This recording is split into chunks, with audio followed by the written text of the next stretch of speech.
Iran thought it had survived the worst.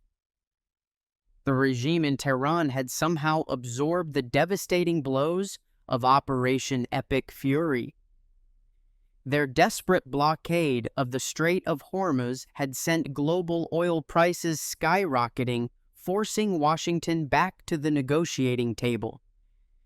To the mullahs and the commanders of the Islamic Revolutionary Guard Corps, it seemed the storm had passed.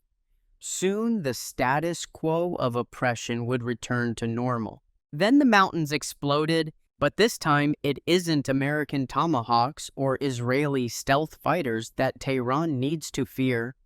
A far more lethal threat is emerging from within Iran's own borders.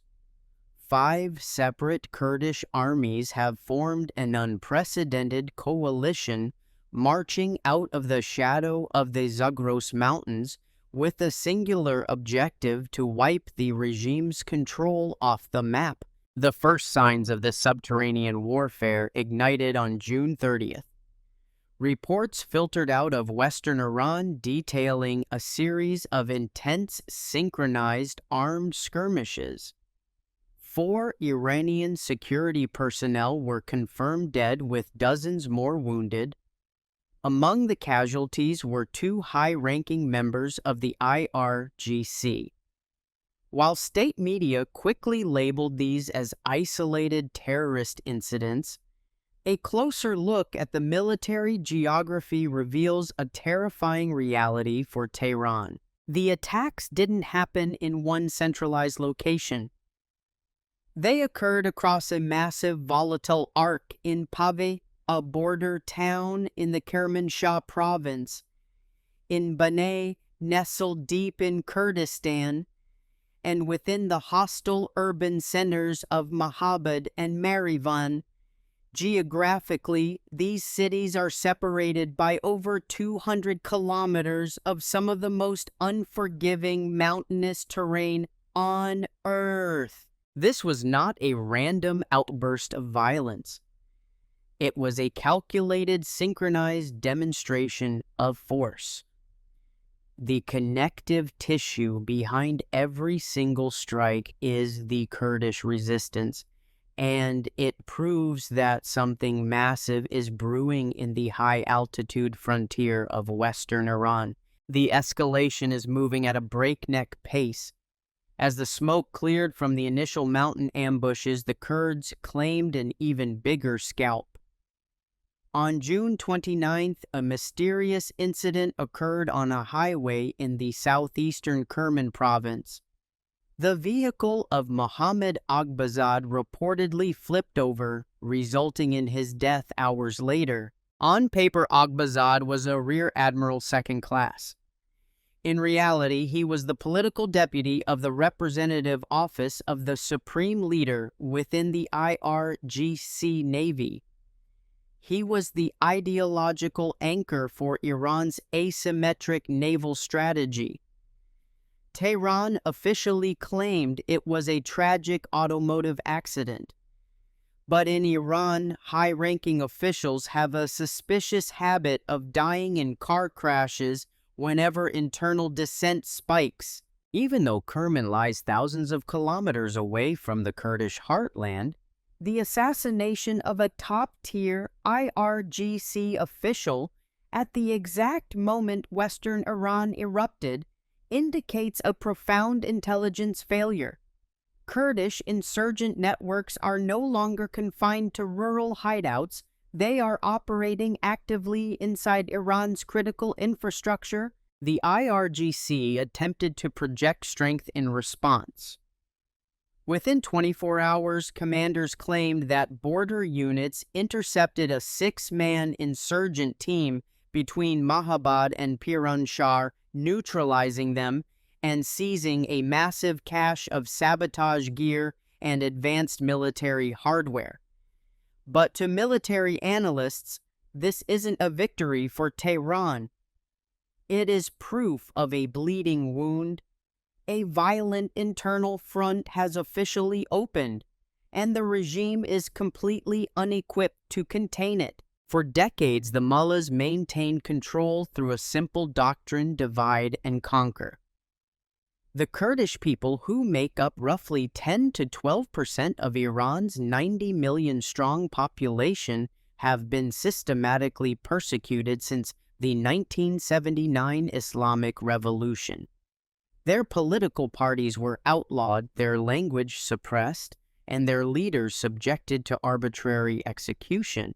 Because the resistance was historically fractured, underfunded, and scattered across international borders, the IRGC could easily crush localized uprisings.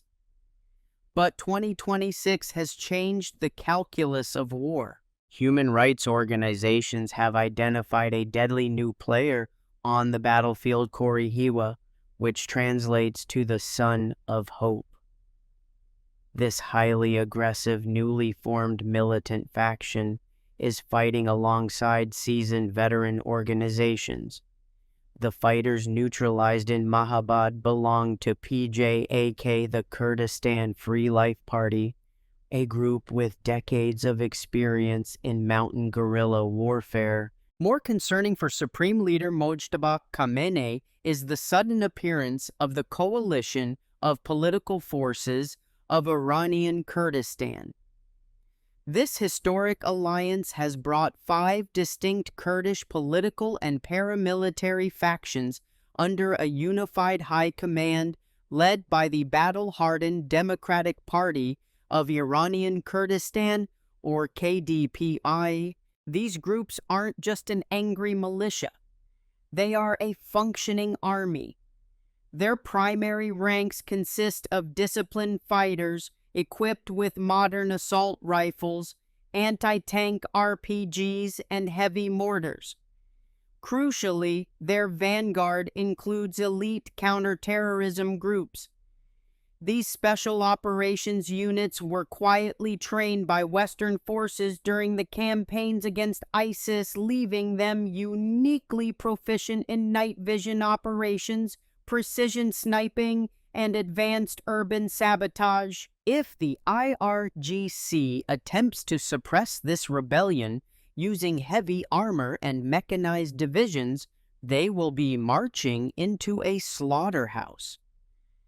Main battle tanks like the T-72 and local Karar variants require open sightlines and logistical security.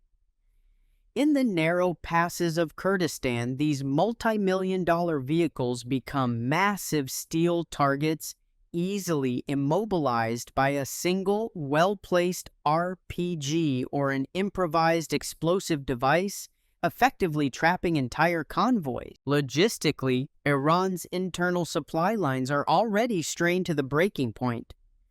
Moving fuel, ammunition, and fresh troops up into high-altitude hostile territory requires immense coordination, something the IRGC currently lacks. The unified Kurdish forces are intentionally baiting the regime into a protracted, exhausting mountain war designed to systematically bleed out Iran's remaining ground forces. The timing of this uprising is lethal because the Iranian military is currently a shadow of its former self. Operation Epic Fury, unleashed by Western and Allied forces, inflicted catastrophic damage on Iran's domestic defenses.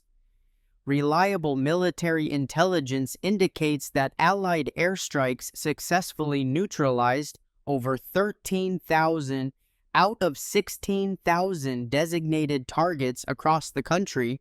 With its air defenses shattered, its command and control nodes obliterated, and its economy collapsing under the weight of hyperinflation and mass domestic protests, the regime has lost the operational stability required to fight a multi-front war. And standing in the shadows of the Zagros Mountains is the world's premier superpower.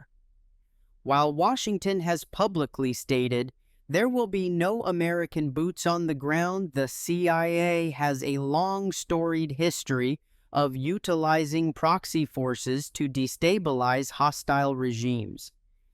Intelligence reports suggest that covert American communications with KDPI and regional Kurdish leaders have been ongoing since early March. By stalling the finalization of peace talks and drawing out diplomatic maneuvers, the United States is effectively denying Tehran the breathing room it needs to deploy its full military weight against the domestic rebellion.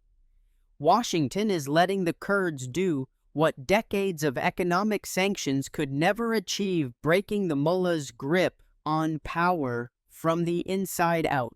The sparks ignited in Pave and Mahabad are fast becoming a raging wildfire.